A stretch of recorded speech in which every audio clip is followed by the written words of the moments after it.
नमस्कार, स्वागत है आप सभी का डीडी न्यूज के इस खास बुलेटिन एक्सप्रेस 100 में, जहां हम आपके लिए लेकर आते हैं राजनीति, मनोरंजन, देश दुनिया और खेल और व्यापार जगत की सभी बड़ी खबरों को एक्सप्रेस यानी कि फटाफट अंदाज में। मैं हूं साइमा खान। तो देखिए खबरें तेज रफ्तार। सीएम के चेहरे को लेकर महागठबंधन में बनी बात। तेजस्वी यादव होंगे मुख्यमंत्री का चेहरा। वीआईपी प्रमुख मुकेश सहनी होंगे उप मुख्यमंत्री पद के दावेदार।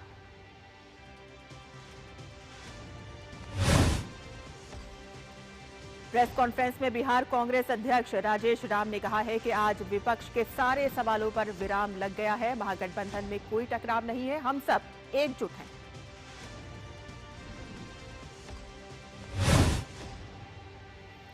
मुकेश सहनी ने कहा कि हम मजबूती के साथ रह रहकर बिहार में सरकार बनाएंगे और महागठबंधन मजबूत और एकजुट है। केंद्रीय मंत्री चिराग पासवान ने महागठबंधन पर निशाना साधते हुए कहा है कि आज की प्रेस वार्ता में ही देख लीजिएगा कि सिर्फ एक ही नेता का चेहरा दिखाई दे रहा है। ये गठबंधन धर्म की मर्यादा का पालन करना नहीं है। आरजेडी नेता तेजस्वी यादव को महागठबंधन का मुख्यमंत्री चेहरा घोषित किए जाने की अटकलों पर जेडीयू नेता राजीव रंजन प्रसाद ने कहा कि महागठबंधन की सेहत सुधरने वाली नहीं है और अगर तेजस्वी यादव की इतनी स्वीकार्यता होती तो 1 दर्जन सीटों पर आपस में लड़ाई न होती। मनोज कुमार झा ने दावा किया है कि तेजस्वी यादव द्वारा कल की गई घोषणा चुनाव में एक गेम चेंजर साबित होगी और साथ ही उन्होंने गठबंधन में शामिल दलों को नसीहत दी है कि अलग अलग पार्टियों का जब एक साथ आती हैं तो सब चाहते हैं कि उनकी पार्टी का फुटप्रिंट बढ़े। राजद नेता मृत्युंजय तिवारी ने कहा है कि बिहार में तेजस्वी ही तेजस्वी है। बिहार की जनता जानती है कि वो तेजस्वी यादव के वादों, इरादों और संकल्पों पर वोट करने जा रही है। भाजपा नेता शाहनवाज हुसैन ने कहा है कि महागठबंधन में महादरार है। राहुल गांधी और तेजस्वी यादव महागठबंधन में फूट को सुलझाने में विफल रहे हैं। राजद और कांग्रेस के उम्मीदवार एक दूसरे के खिलाफ चुनाव लड़ रहे हैं। पूर्व राजद नेता अनिल सहनी ने पार्टी छोड़ने पर कहा कि हमने पार्टी के सभी पदों से इस्तीफा दे दिया है और अति पिछड़ा समाज को जो भागीदारी मिलनी चाहिए थी वो नहीं मिली और हमें टिकट नहीं चाहिए थी। हमारे लोग जिन्होंने टिकट के लिए आवेदन किया था उन्हें टिकट नहीं मिला। तेजस्वी यादव की पार्टी आरजेडी ने मोहनिया विधानसभा सीट पर एक बड़ा राजनीतिक कदम उठाया है और इस सीट पर आरजेडी की उम्मीदवार श्वेता सुमन का नामांकन रद्द हो गया है और ऐसे में आरजेडी ने निर्दलीय उम्मीदवार रवि पासवान को अपना समर्थन दे दिया है। बिहार भाजपा अध्यक्ष दिलीप जायसवाल ने राजद उम्मीदवार तेजस्वी यादव के बयान पर कहा कि विपक्ष हताश में है और हताश में वो क्या बोल रहे हैं शायद उन्हें पता भी नहीं है कि वो क्या बोल रहे हैं और इसीलिए हताशा में बोली गई बात का कोई महत्व नहीं होता। भाजपा के राष्ट्रीय महासचिव तरुण चुग ने तेजस्वी यादव के बयान पर पलटवार करते हुए कहा है कि जिनके माथे पर जंगल राज का टैग लगा हुआ है और जिनके समय में खर्ची व पर्ची की सरकार चलती थी और नौकरियों के बदले में गरीबों की जमीन हड़पी जाती थी और वो नए बिहार की बात कर रहे हैं। प्रधानमंत्री नरेंद्र मोदी आज शाम करीब 6 बजे मेरा बूथ सबसे मजबूत कार्यक्रम में एक बार फिर से भाजपा एनडीए के कार्यकर्ताओं के साथ संवाद करेंगे।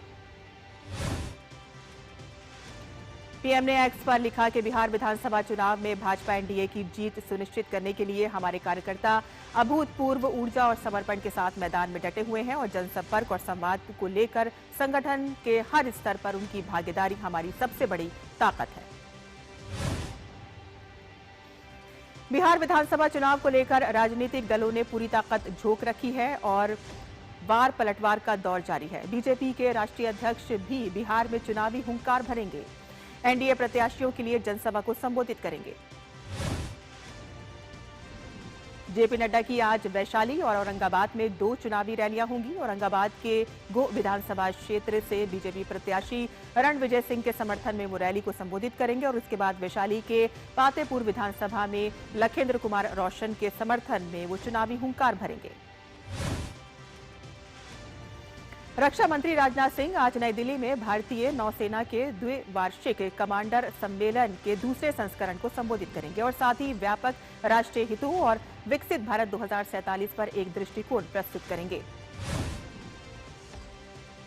चीफ ऑफ डिफेंस स्टाफ और वायुसेना प्रमुख भी इस सम्मेलन को संबोधित करेंगे और नौसेना के वरिष्ठ अधिकारियों के साथ विचार विमर्श करेंगे। ये 3 दिवसीय सम्मेलन ऑपरेशन सिंदूर के बाद नौसेना के अभियानों की तेज गति और युद्ध तैयारियों की पृष्ठभूमि के दृष्टिकोण से बेहद महत्वपूर्ण है। राष्ट्रपति द्रौपदी मुर्मू केरल के दौरे पर हैं, जहां राष्ट्रपति ने आज तिरुवनंतपुरम के राजभवन में भारत के पूर्व राष्ट्रपति KR नारायणन की प्रतिमा का अनावरण किया। और इस अवसर पर राष्ट्रपति ने कहा कि KR नारायणन ने निष्पक्षता, ईमानदारी और समावेशिता के सिद्धांतों को जीवन में आत्मसात किया। उन्होंने देश को शांति, न्याय और नैतिक मूल्यों पर आधारित दृष्टि दी। पीएम मोदी ने मलेशिया के प्रधानमंत्री अनवर इब्राहिम के साथ बातचीत की। पीएम ने एक्स पर लिखा कि प्रधानमंत्री अनवर इब्राहिम को मलेशिया की आसियान अध्यक्षता के लिए बधाई दी और आगामी शिखर सम्मेलनों की सफलता के लिए शुभकामनाएं दी। मुंबई के जोगेश्वरी पश्चिम इलाके में स्थित JMS बिजनेस सेंटर में भीषण आग लग गई। दमकल गाड़ियां मौके पर मौजूद है और आग बुझाने का प्रयास जारी है।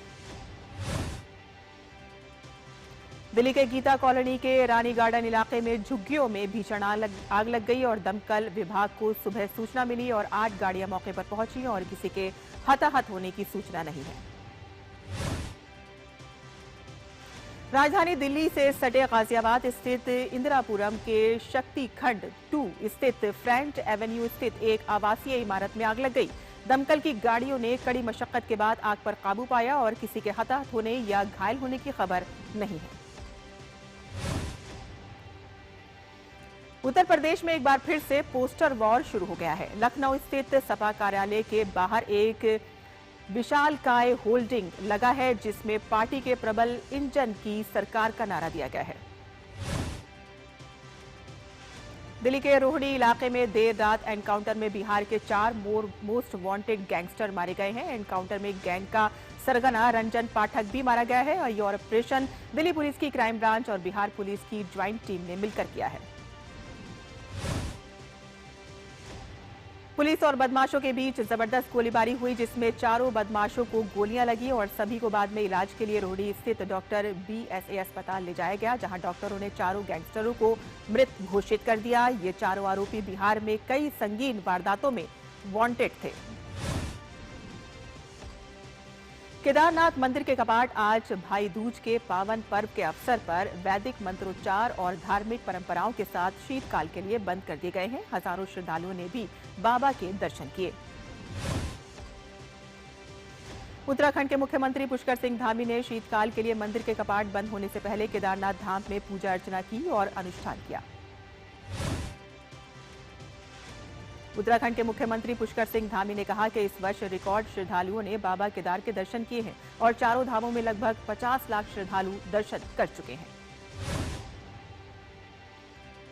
देश भर में आज भैया दूज का पर्व हर्षोल्लास के साथ मनाया जा रहा है। ये पर्व भाई बहन के अटूट स्नेह और विश्वास का प्रतीक माना जाता है और इस दिन बहनें अपने भाइयों के माथे पर तिलक लगाकर उन्हें मिठाई खिलाती हैं और उनकी लंबी उम्र और सुख समृद्धि की कामना करती हैं।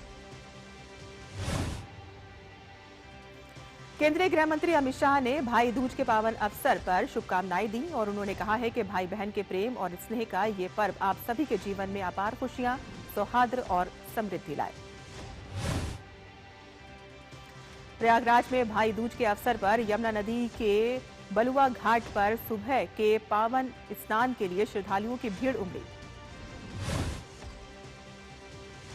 केंद्रीय गृह मंत्री अमित शाह ने पूर्व उपराष्ट्रपति भैरों सिंह शेखावत जी की जयंती पर उन्हें श्रद्धांजलि दी। उन्होंने एक्स पर पोस्ट कर कहा है कि संघ से लेकर संगठन और सरकार तक भैरों सिंह शेखावत जी ने हर दायित्व को पूरी निष्ठा और समर्पण के साथ निभाया।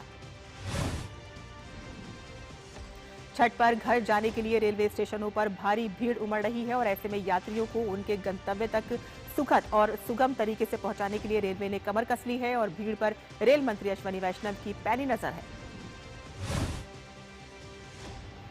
रेल मंत्री अश्विनी वैष्णव खुद रेलवे स्टेशन और वॉर रूम का दौरा कर रहे हैं। त्योहारों की रौनक के बीच भीड़ की निगरानी के लिए 80 से अधिक वॉर रूम सक्रिय हैं।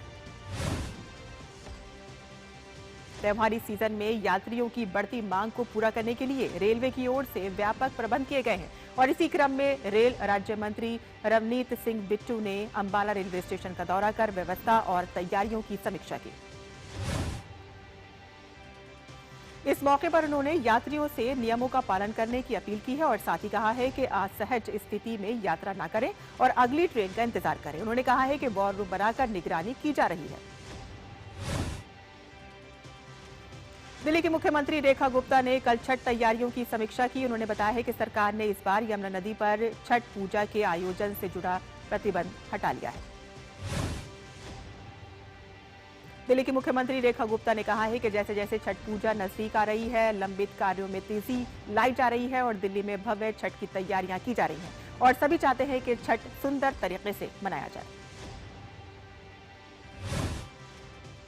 और यहां हम रुकते हैं छोटे से ब्रेक के लिए। हम जल्द हाजिर होंगे। आप देखते रहिए डीडी न्यूज।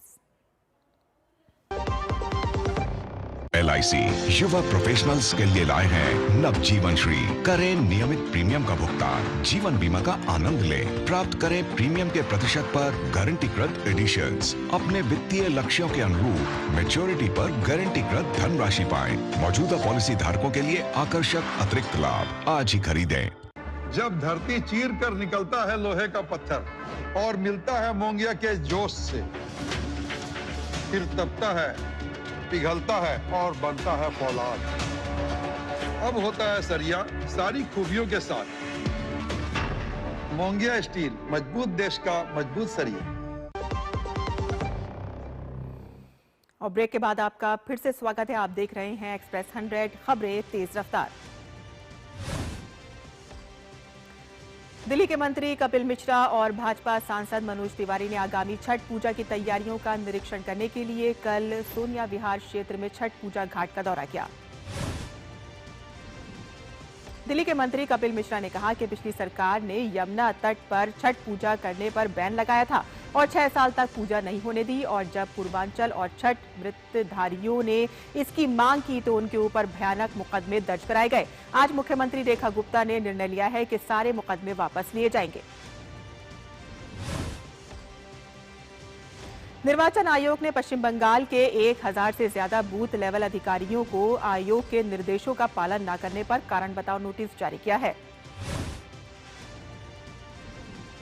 दीपावली वीकेंड पर सरोवर नगरी नैनीताल में पर्यटकों की अच्छी खासी भीड़ देखने को मिल रही है और दिल्ली, नोएडा, गाजियाबाद, लखनऊ और अन्य बड़े शहरों से पर्यटक नैनीताल का रुख कर रहे हैं। नैनीताल में फिलहाल मौसम बेहद साफ है, खुशनुमा है और प्रदूषण रहित है। पंजाब में पिछले दिनों पराली जलाने के कई मामले सामने आए हैं। अमृतसर के रैया में गांव में एक खेत में पराली जलाई गई। विशाखापट्टनम में 14 और 15 नवंबर को CII पार्टनरशिप समिट आयोजित की जाएगी और इसमें भाग लेने के लिए आंध्र प्रदेश के मुख्यमंत्री N चंद्रबाबू नायडू ने वैश्विक उद्योग जगत के नेताओं को आमंत्रित किया है। केंद्रीय वाणिज्य एवं उद्योग मंत्री पीयूष गोयल आज से जर्मनी के दौरे पर हैं। अपने दौरे के दौरान केंद्रीय मंत्री द्विपक्षीय व्यापार और निवेश को बढ़ावा देने के लिए मुख्य कार्यकारी अधिकारियों और उद्योग जगत के दिग्गजों के साथ बातचीत करेंगे।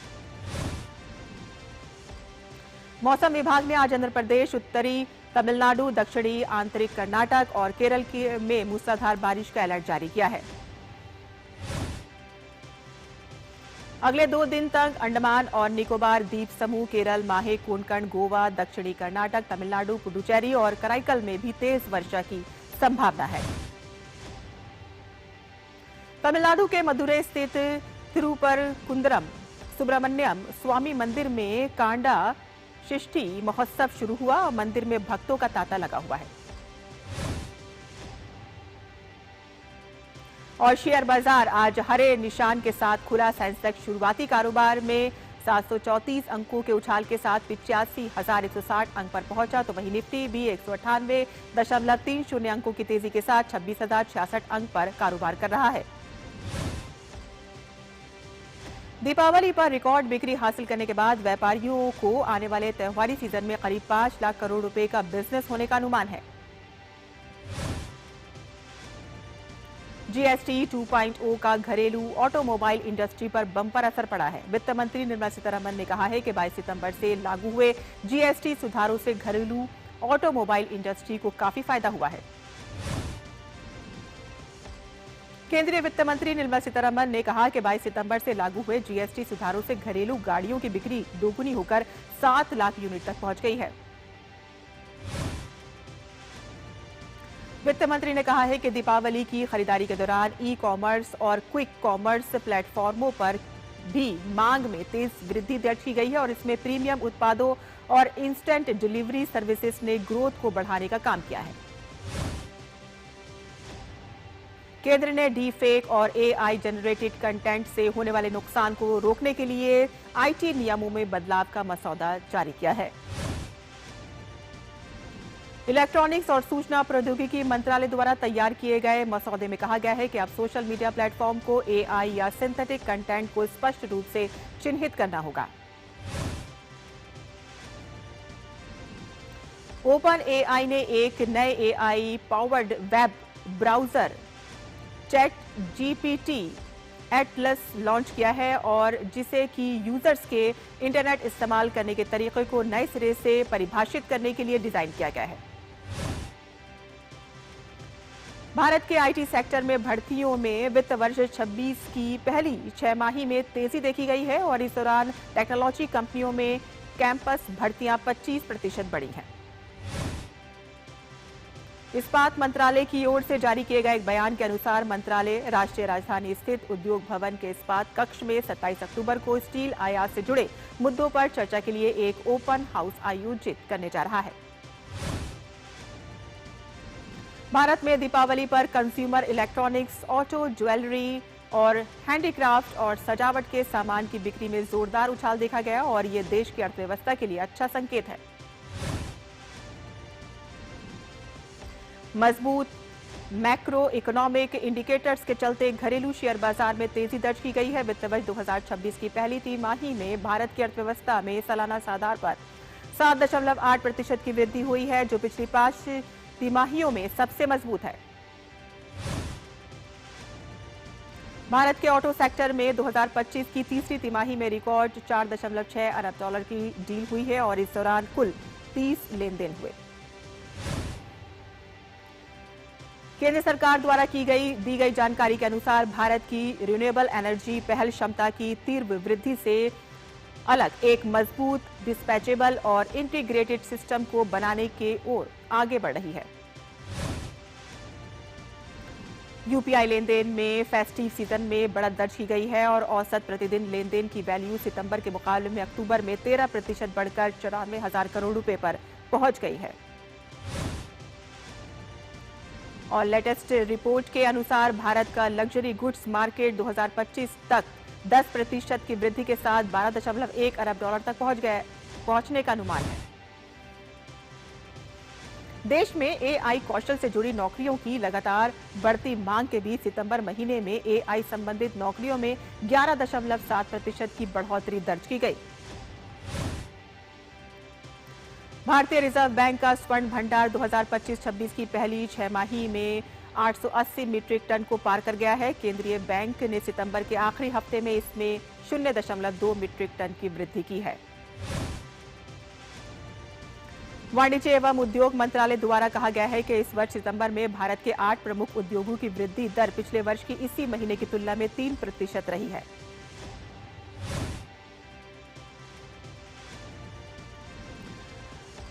और आइए आपको सीधे ले चलते हैं केरला, जहां पर राष्ट्रपति द्रौपदी मुर्मू एक कार्यक्रम को V N Vasavan ji, member of parliament Shri Adoor Prakash ji, MLA Shri V Joy ji, president of Shri Narayana Dharma Sangham trust Brahma Shri Swami Sachchidananda ji, general secretary Shri Narayana Dharma Sangham trust Shrimad Swami Shubhangananda ji, former union minister Shri Rajeev Chandrasekhar ji, distinguished guests, ladies and gentlemen, we all have gathered in the sacred land of Sivagiri today for the observance of Mahasamadhi centenary of Sri Narayan Guru.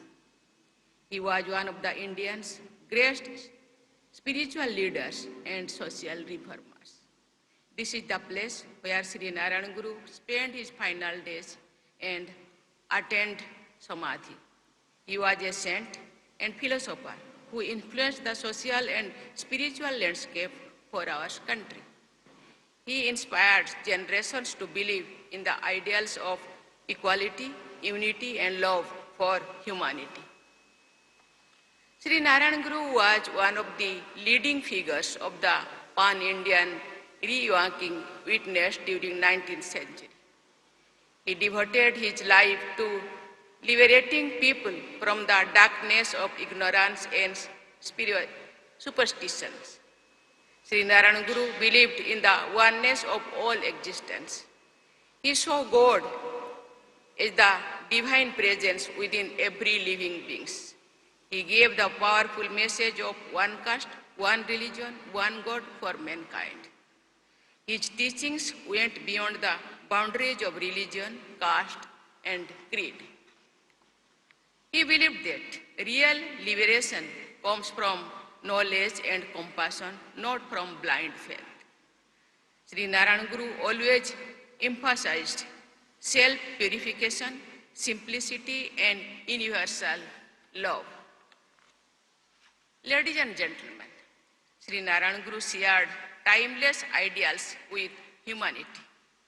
Through his teaching of Jati Bhedam Mohtodesham Edumillade Sarvarum, he proclaimed that world is a model about where all live in brotherhood without any distinction of caste and faith. He established many temples, schools, and social institutions that served as centers of education and moral upliftment. Through these institutions, he promoted literacy, self-reliance, and moral values among the oppressed communities. His verses in Malayalam, Sanskrit, and Tamil blended deep philosophical insights with simplicity. His words reflect his profound understanding of human life and spirituality. In today's world, Sri Narayan Guru's message becomes even more relevant. His call for oneness, equality, and mutual respect offers a timeless solution to the conflicts faced by humanity all the time. Narayan Guru's message of unity reminds us that all human beings share the same divine essence. As we remember him today, let us strive to live by his ideals. Let us aspire to treat every human being with dignity, to serve selflessly, and to see the divine in every individual. Thank you. Jai Hind. जय भारत।